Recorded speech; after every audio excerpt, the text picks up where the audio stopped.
Bonjour, bienvenue sur jean-pierre-villette.com. Je vous propose un nouveau tutoriel sur EBP Pay OpenLine sur la gestion des congés payés. La première chose à faire sur EBP, c'est de bien initialiser votre établissement pour les congés payés. Dans Établissement, nous allons aller sur l'onglet Congés payés.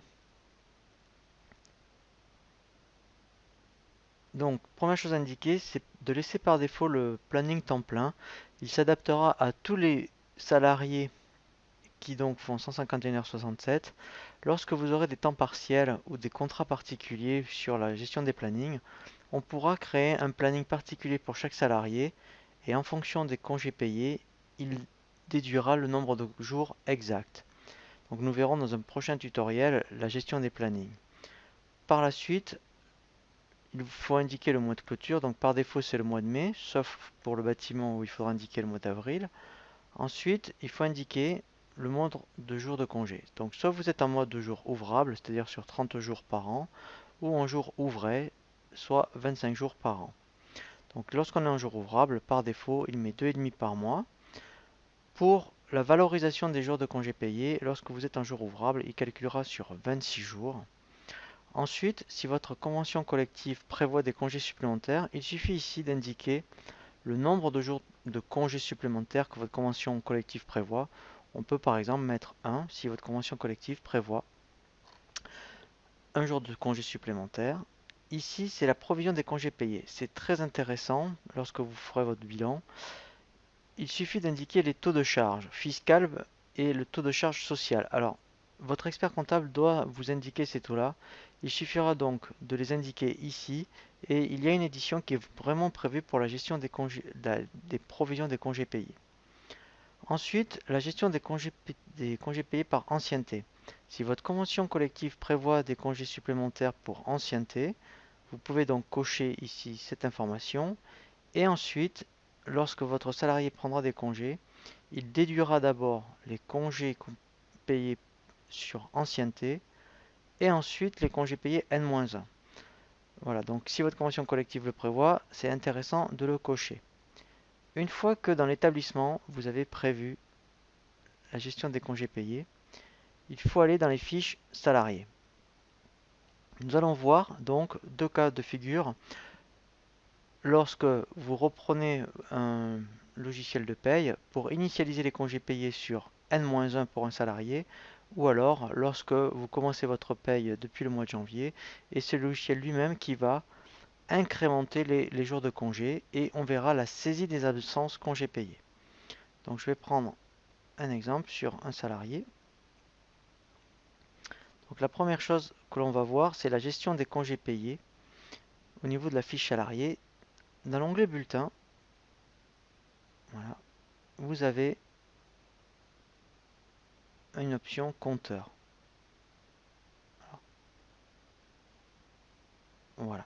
Donc, il faut absolument rentrer dans le bulletin de paye pour avoir accès à cette information qui s'appelle congés payés et absence. Donc, première chose, par défaut, lorsque vous faites vos payes avec EBP, tous les mois, il va comptabiliser les jours de congé. Et ce qu'on appelle également la base de congés payés, c'est ce qui sert ensuite à la valorisation de votre absence. Donc ça, c'est le cas le plus simple. Vous voyez sur N, vous venez donc d'acquérir le logiciel et tous les mois, c'est EBP qui va vous calculer les congés payés.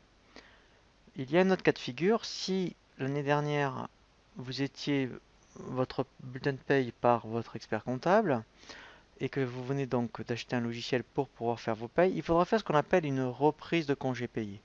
Pour cela, vous avez un bouton reprise. Et sur N-1, donc si vous étiez sur 30 jours, alors pour un salarié qui est là depuis bien sûr plus d'un an, vous indiqueriez 30.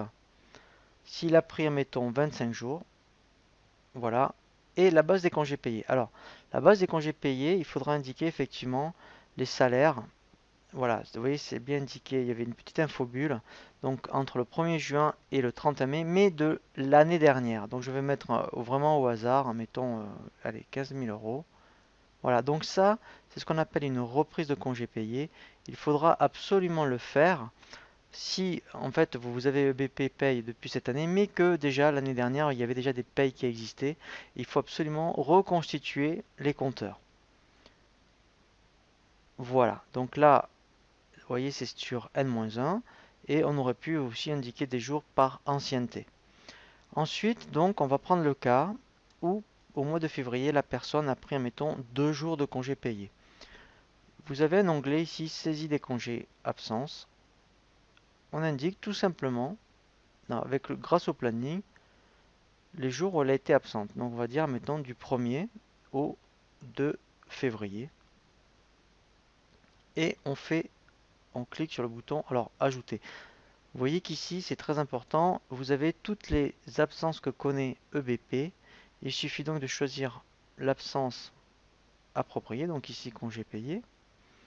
Donc on fait ajouter et automatiquement, il va, voilà. Vous voyez ici, il a automatiquement rajouté l'absence de congé payé.